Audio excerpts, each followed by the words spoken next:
Cool. Hello, everyone. Can you hear me, roughly speaking? Awesome. We're good to go. So thank you for coming along to the bit today. So to start, I'm Dave Pankhurst. I'm a director within BT looking after our growth in the drone industry. So I've been focusing on this in BT over the last 5 years. And I sit in a community in BT called Etc. that looks after new growth initiatives essentially for the company, whether that's in health and fintech and electric vehicle, and I look after drones. I suppose a little bit of confidence to some extent, so in terms of knowledge, I sit on the advisory board for RPAS UK, one of the UK's leading drone associations. I'm an advisory board member at Altitude Angel, one of the UK's largest UTM companies, which is all about deconfliction of airspace. And I'm also the co-chair of the Future Aviation Industry Working Group Airspace Integration Community, which is a horrible title, which is co-sponsored by the CAA and Department for Transport and UKRI, all about helping the kind of industry move forward. I think what the brief essentially for me today was very much looking at how can I bring in some of the insights that's happening across the industry in terms of the progress that's being made, when a drone's going to be, I suppose, a viable technology for the e-commerce community. What does that mean for you guys? And it's not a thinly veiled attempt to kind of come here and sell loads of kind of BT stuff to you all. So what I definitely haven't done is brought up overly orchestrated slides about all of the brilliant stuff we're doing in the drone industry, about looking at user behavior, about research and projects about drone highways, looking at orchestration of drones in complex environments, investing in organizations, looking at connectivity in different spaces, and about how we're leading the UK in terms of comms up to the airspace. And that's the end of my BT sales pitch. So, for you guys, so this is all taken from a fantastic report that's run by a guy called Craig Roberts at PwC. There's a new version of this actually due to come out at the end of this month that I'm sure he'll be pitching towards the end of September. But some really, really great stats in there about what it means. And this report is massive if you want to find it. It's called Skies Without Limits. And what they do in it is try and look at, well, what would it mean if the technology was maximized, essentially, and we're all using it to the full state of adoption, and if the regulatory path, which I'll come on to in a bit, it works effectively. What does it look like in terms of the cost savings and benefits that it can create? So I recognize that these are almost create great views for CFOs to feel very thirsty about, oh, this is brilliant, we can make lots of savings, but also equal skepticism of, is this real? How is this going to actually happen? And so I think a big part of that is actually looking at what is this space and not being naive about this industry and how challenging and complex it is. So in the UK, and the same acronym is used across the globe, our airspace is managed by the airspace regulator, the Civil Aviation Authority. And they're really there to try and understand how do they regulate a safe and a fair airspace, which means that organizations, civilians, public sector can utilize this technology. And what they're working towards is something called the AMS, the modernization strategy, about how can you not create loads of segregated pockets. So only drones can act there, planes can act there, and other things. How do you create an unsegregated airspace? And that's some of the path they're working down. But also you've got other bodies like Ofcom in terms of how you're going to look at spectrum at altitude. You've also got BAYS and other organizations in there thinking also around standards and safety and all those kind of pieces.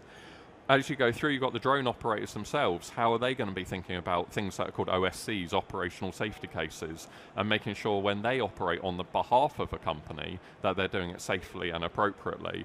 And something I'll come into later, what does that mean in terms of operating indoors versus outdoors? And they are very significantly different things. And then you get the massive complex organizations like airports, where they not only are thinking about how they can use drones in terms of whether that be runway inspection and other pieces, they're also thinking about how they become takeoff and landing points for large deployment going forwards for organizations like DPDs and FedExes and others that are actually using drones to do distribution. But they're also worried about drones, funnily enough, coming into their airspace as well. So it's really, really complex. And then the holy grail, I suppose, in terms of local communities. So we are all people with homes and houses and flats and whatever. What do we feel about drones operating within the airspace that surrounds us? And how will that feel and look safe in the future? And then let alone going down to the blue light and MOD, one, wanting to use drones, and also how do you start to manage an airspace in terms of safety and those kind of aspects. So long story short, it's complex, and that means that when people do show slides like the one I showed before with all these amazing numbers and savings and everything, there is a bit of, well, what's the common sense here in terms of what the practical things that's happening in the industry, what's going to happen, and when do we start to take advantage of it? And so I suppose at the moment, the UK, and largely true internationally, you have this category called VLOS, visual line of sight. So that's where a pilot is operating the drone within the visual line of sight of a drone. And in that context, that obviously limits the capability that it enables for e-commerce and lots of other industries as well. As you move forward, you move into a category that's called BVLOS, beyond visual line of sight, and that's when you start to get into remote and automated drone technology. And so for us as I suppose in the industry, in the drone industry, it's about how do we make that evolution? How do we make that step? Because that step is suddenly where it unlocks a huge amount of value that was alluded to earlier. And you do look at things around remotely distributed drones, what are the, from a telco's perspective, what are the comms requirement, infrastructure requirements? From the drone operator's point of view, how do they make those things reliable and efficient? If you want to pledge to an organization that you're going to start to be able to deliver their things from here to here, and you want to trust that more than you trust a truck, a van, whatever it looks like today, you need to trust that that drone can operate in as least as many occasions as your existing does, because you're potentially not going to want to run two types of distribution at the same time. So there's tons of stuff here, and realistically, there's a lot of work coming into the next, but a lot of the market is still here now. And I suppose these are the main categories which are starting to accelerate significantly over the last 3 years with the evolution of the technology standards. So the drones themselves are becoming cheaper, more affordable, more reliable, able to operate in more conditions often. And more organizations are starting to invest in research projects. So over the last 4 or 5 years, the UK has been investing a lot in drone operation projects under a future flight banner, where different companies have been trialing a number of pieces of technology. And I've got a slide later which has Royal Mail on it as a prime example, as an organization that's doing things in this space. Now, what I do recognize in this space is realistically the safety one. Of course, you're safe as organizations, but from a drone perspective isn't that far. But also there's and I appreciate the booth that I'm stood in that says delivery on it, but there is a little bit of laziness, I'll describe it that way, sometimes in the drone industry. When you think about e-commerce, you just think about the final mile. You just think about that bit, getting that a parcel, whatever it is, from there to there. But actually, a drone in itself is a tool that can be used in different ways for lots of companies in different ways. And there are aspects around when you think about inspecting infrastructure, when you think about security, surveillance, understanding the environment that you're in, and then into delivery, where drones can provide value into this community. And so I suppose the first one, maybe just to call out, is you, like any other organization, will have a infrastructure footprint, either directly or indirectly in your end-to-end service. And how can drones support some of that piece? So many organizations operate visual line of sight inspections today where they can go up and look at infrastructure. Obviously, if leaking roofs, thermal leak, damage, gutter repair, all of those kind of stuff, although it might not be front of mind in the kind of e-commerce sense as such, actually realistically, with margins being relatively low, getting proactive maintenance and that kind of stuff is just a way of making sure the end-to-end business is optimal, essentially. And that can be done today, thus as BAU as such, for a load of drone operators that are out there. But as part of that, it can also be thinking about perimeter surveillance and security as well. So depending on the sites, depending on how it's managed, you may not be able to get CCTV everywhere that you'd like it to be. Can drones be used as part of a mechanism to actually look at the perimeter surveillance and security? Then coming into the building, I'm sure a number of you will have seen the announcements from like IKEA back in sort of July and August, and they've been for a long time investigating in terms of the warehouse environment, how they can actually facilitate some of the functionality in the environment, improve safety, and start to get more of a digital moving towards sort of 3D mapping essentially of that warehouse infrastructure. So some of the stuff that IKEA are looking at is where you've got realistically about 3-4 stories stacked up of how you can use drones to reduce the amount of kind of like cherry picker style pieces within the environment. How can you understand where the inventory is, where there's gaps in inventory, what hasn't been filled overnight, all of that kind of logistics piece. But a big part of this that often come down to is a drone is just a tool. At the end of the day, it's the data and the value you get from it and how you can integrate that into asset management and fulfillment and all these kind of pieces. But one of the things you've got to be also super sensitive of, and I talked about inside, outside, is obviously that doesn't come without health and safety thinking to some extent as well, in that how can you pick and work with drone organizations that have that at their core, and that you're actually thinking about if you're co-inhabiting, in effect, both people and a drone operating in that environment, what does that look like? And also, really importantly, when not to use a drone and when not to listen to people in the drone industry like me that are going, yeah, drones are for everything. I had one example recently where I was asked to support an organization and they wanted to look at drone technology. And it was an issue where overnight, where in the morning, some of their whole stacks were starting to tip because people weren't loading it at the bottom and were putting too much stuff at the top. And you think, well, what?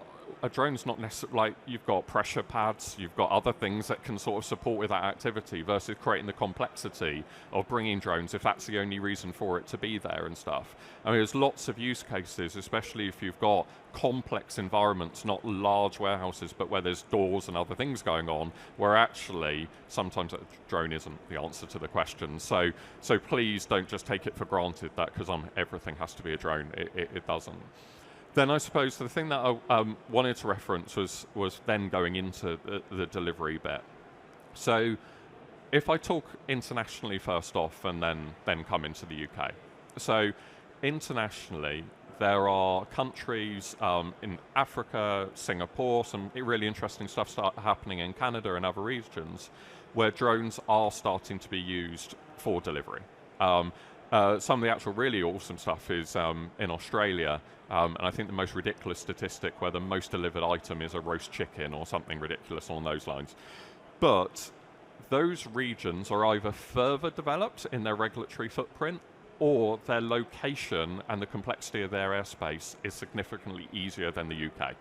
In terms of they have potentially less ground population or larger areas where they can put the delivery into, or the airspace is just less concentrated. And we do struggle in the UK of having a challenging airspace environment.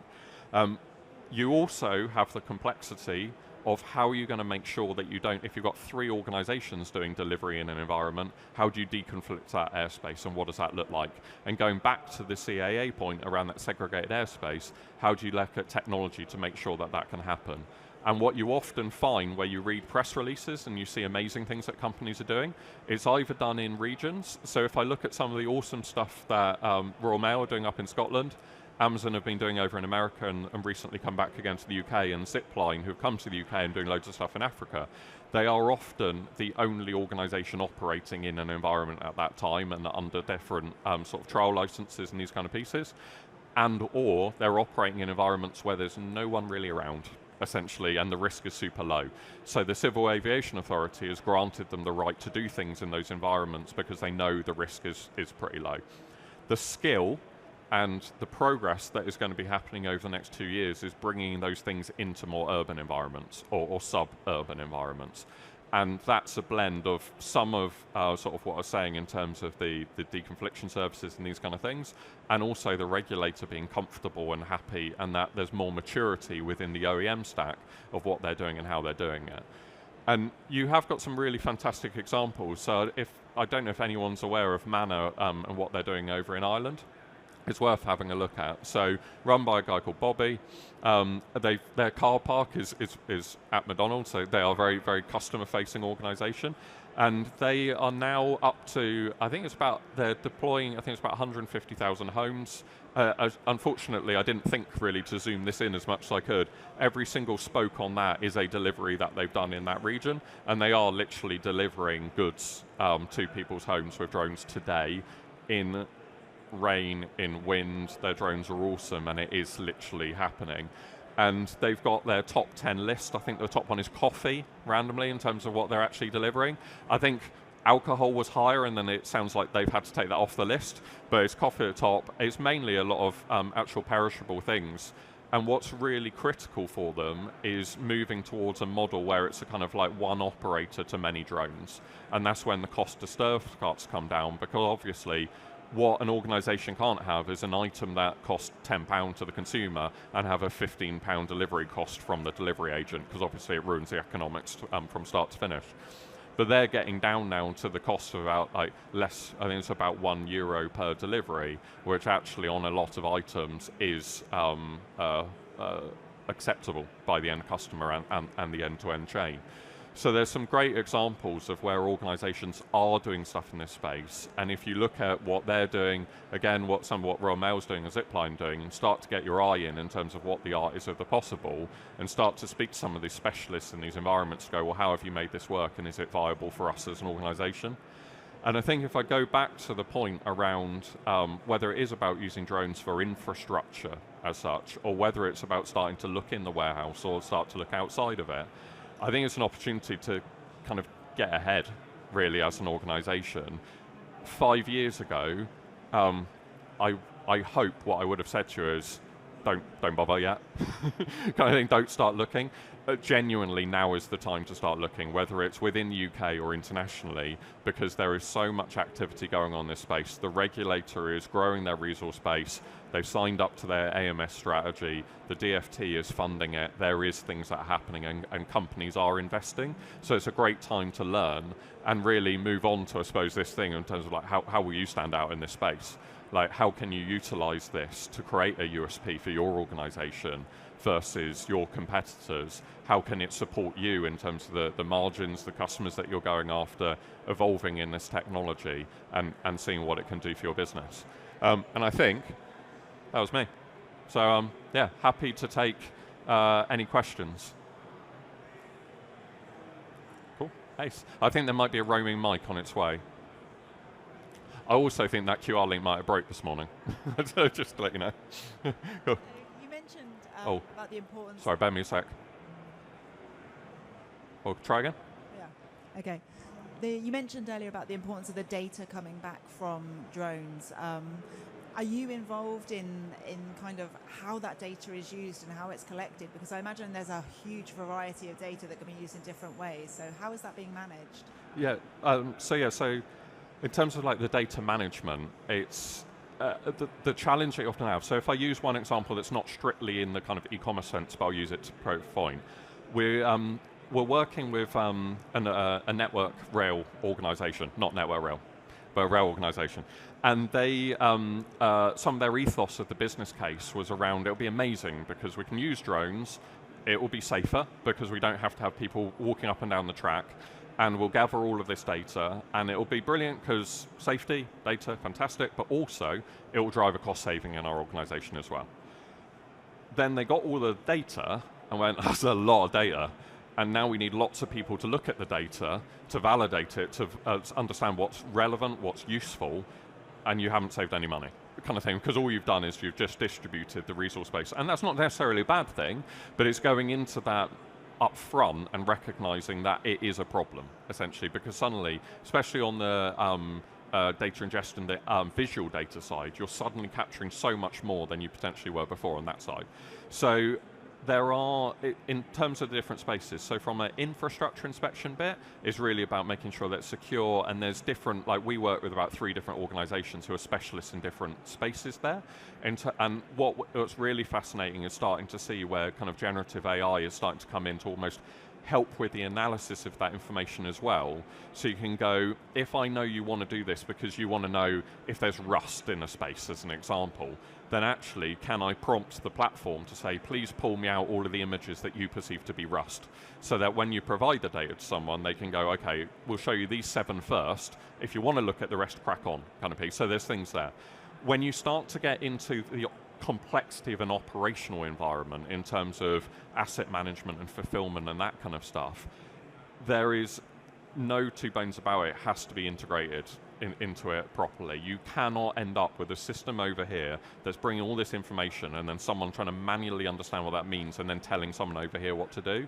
So it's not just a case of buy some drones and yay, if you know what I mean. It is that change management as an organization of going, we are going to use this tool. What does that mean in terms of the different partners we want to work with to create that end-to-end? There is lots of projects that have failed just because an innovation team's got very excited, bought some drones and gone, we can revolutionise our business, and like, no, sort of thing. So sort of answering sort of, but you have to be mature in the way you're thinking about it. Thank you. Yes, yeah, 100%. Cool. Any others? Hey. Hi. Can I ask, do you think that the future, this is about customers choosing drones as a delivery choice, or is this more about the couriers using drones to do final mile delivery in places that are currently not financially viable to reach? Yeah, so some of the use cases which are being looked at in Scotland at the moment, as an example, by the Royal Mail and others, is looking at those areas where it's incredibly costly to do that delivery, essentially today, and how you can utilize potentially larger drones to group things together. I think there's still a bit of a question mark on hub spoke at the end of it in terms of that last little bit and trying to work out what the model is. But what we're seeing in, like if I use Manor as an example in that kind of model, absolutely there is public willingness to receive things via that, and there is the same willingness in those challenging environments as well. It's that viability bit that's still trying to be worked out in terms of what it can do. Logically, the technology with moving into BV loss and that kind of stuff, it will become more viable. It's how much kind of smoke and mirrors you need to create for the next 3 years to prove the business model to get to that point.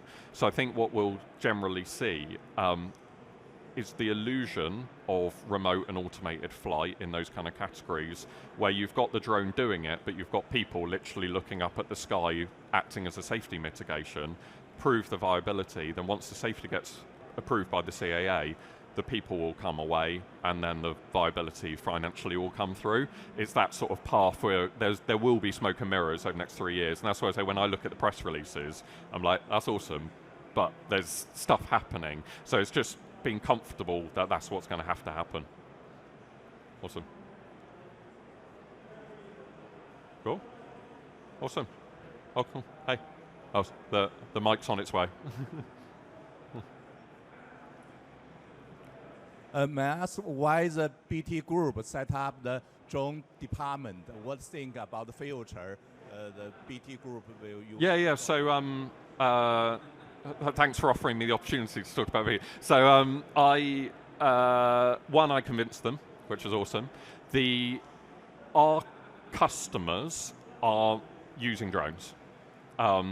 And they are evolving in the way they do it, whether that's public sector, looking at police, search and rescue, those kind of pieces, whether it's broadly emergency services, whether it's organizations that are in this space that are thinking about adopting it. BT already provide distributed IoT technology to organizations in the UK and globally. Drones is just another part of that story, and if we don't become part of that story, someone else will.